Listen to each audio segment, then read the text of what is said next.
Do you want to become the next 100-year-old brand? What do you want your people to say about you when you're not in the room?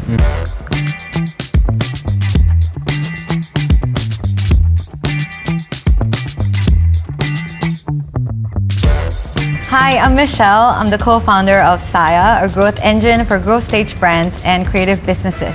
Hi, my name is Mark. I'm the head of marketing and programming at TheMandalaClub, a luxury private members club in Singapore. Hi, Mark. Hi. I love that we always have such good conversations over dinner, where we literally spend 3 hours to like 5 hours talking about culture. Yeah, I mean, it's something I think about on the regular. It's been good, and I think, I don't know, do you have the answers? What is culture? It's too early for an answer in this conversation, but I think at the end of it, we'll arrive there. Yeah.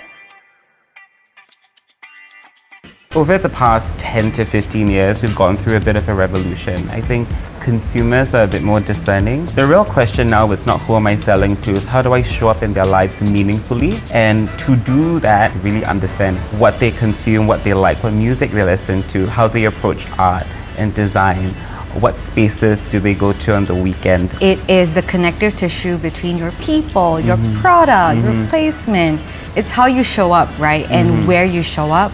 So there is a very human, people-first approach to building a business, like when you can prioritize culture and when you can prioritize culture as a strategy in your business.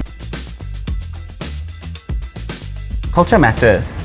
And how you show up in culture is entirely up to you, and it's entirely up to the conversation you're willing to have with the people that are part of your community. I also think, like, in addition to that, it's if your product is so deeply embedded in a person's life, all the more you should be caring about the culture, because this person doesn't exist like in a vacuum. They live in society, right? And around society, it's culture, it's community. So yeah, the answer is yes. I think the way, for me, in which I recognize resonance is, has someone built this into their lifestyle? Have they heard something that they're like, I do this now all the time, and that has impacted the way that I navigate this and this. It has impacted the choices I make when I walk into this and these spaces. I think listening and knowing where to listen, they should be unashamed to know where they want to exist in this world. Work with community ambassadors. Find the smallest viable number of people that you can work with that could help you scale infinitely. So if it's working with 5 people that get you 10 people each, and knowing that these 10 people each are the right people, then do that. And then you iterate at scale. I think ambassadorship is such a fascinating tentpole of building a business. When I come in from that business development perspective, like for founders, I actually always say your end goal is not for more and more customers, but for customer advocacy. You want people to talk about you. You want their WhatsApp chats to be mentioning your names, because that's how we connect and that's how we develop that trust with brands now. We really rely on word of mouth. And when you start small, that's where you can build that relationship. That's where you can even get that feedback.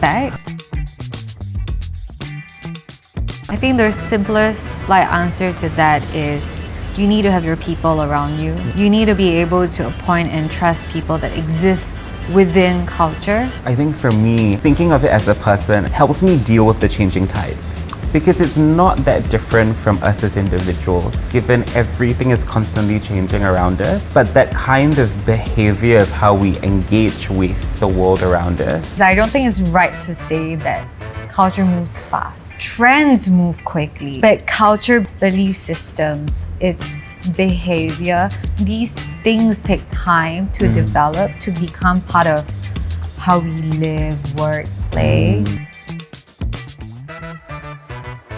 Yes, 100%. I think traditionally, brands have always been trying to create products and services to sell to us. Now, I'm looking at brands who are creating new experiences for how we fuel ourselves, how we nourish ourselves, how we dream, how we build, how we recover. There is a shift towards being more and more embedded in how individuals live their lives. So you're building with them and not just creating something and like throwing it at them. One of my favorite questions to ask marketers and like brand owners when I walk into the room used to be, do you want to become the next 100-year-old brand? But today, I don't even think that far anymore. I think about, in 1 year's time, what do you want your people or your communities to say about you when you're not in the room? So to me, like the shift and what I'm seeing is that move towards the personal, the individual. Thank you so much for watching. We hope you found this episode helpful. If you've got any questions about culture, brand, or marketing, feel free to leave a comment, and we'd be happy to chat with you.